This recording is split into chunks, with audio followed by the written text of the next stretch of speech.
What's up, you guys? Sean Ross at FightfulWrestling.com. Ring of Honor, New Japan, G1 Supercard from Madison Square Garden, and one of the biggest names on that show is Jeff Cobb. He's taking on Will Ospreay. Jeff, how you doing? I am doing great. Thanks for that lovely introduction. I feel special now. Of course, I'm real interested in this match because you have such a hybrid style. You're one of the strongest guys in Ring of Honor, but you're one of the most versatile, and you're facing another really versatile guy in Will Ospreay. Now, I've always been curious. Like, they have the fabled Haas battles. You had one with Shane Taylor. Awesome match. Do you prefer facing a guy like Shane Taylor or a guy like Will Ospreay? To be fair, it doesn't. I mean, I like I guess quote unquote smaller guys, just so I don't have to lift all these heavy guys the whole match. But it doesn't really matter. Like, my main goal is just to have the best match on the card and just steal shows and steal matches and whatnot. So I just try to. I personally don't really care, honestly.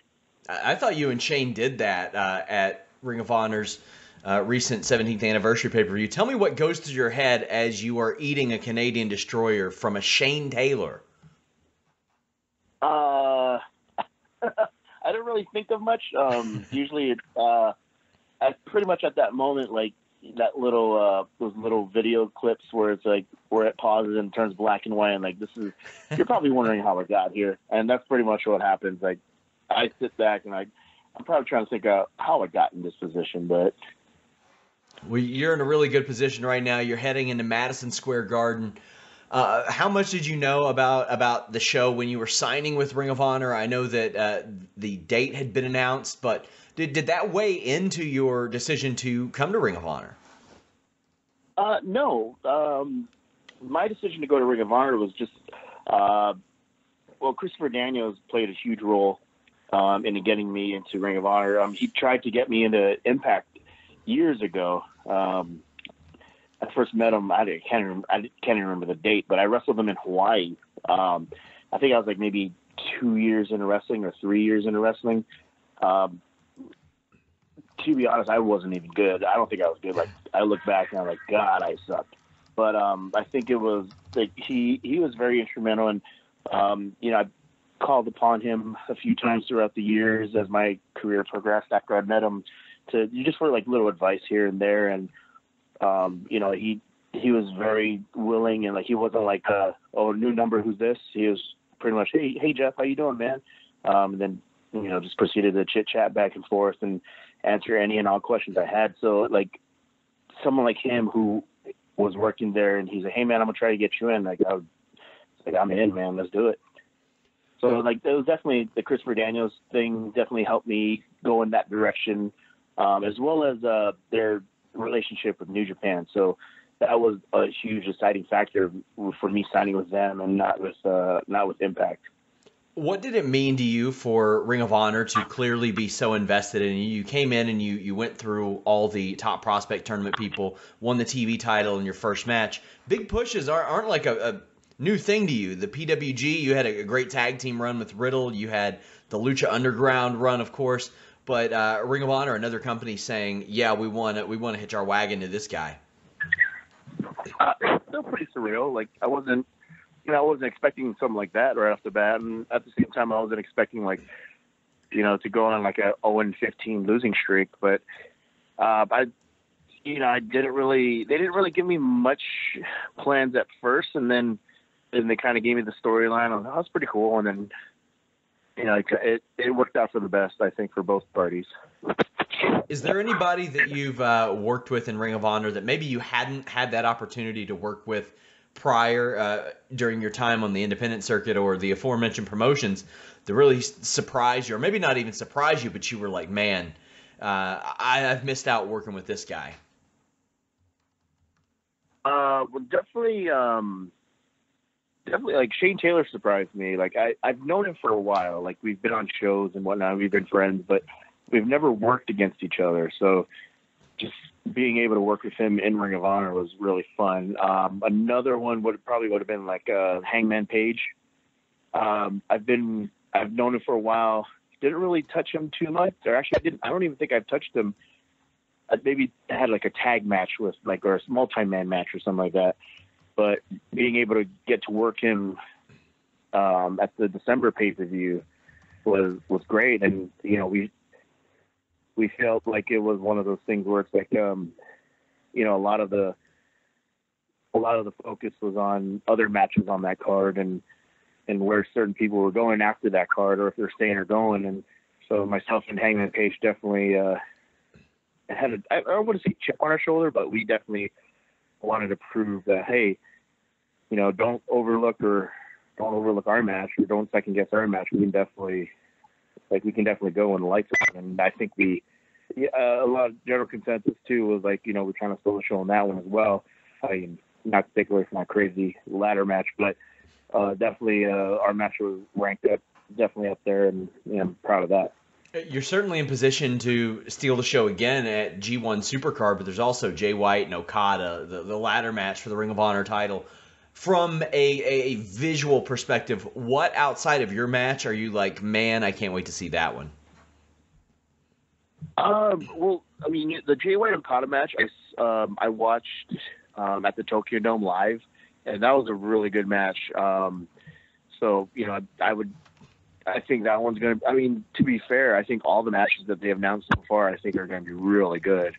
So, and I'm very fortunate. I'm in a position where I think we're based off of the New Japan website. I think we're starting off the card, myself and Will Ospreay. So, I definitely want to start it off with a huge bang and then be able to just hang out and watch the rest of the card and be a part of history.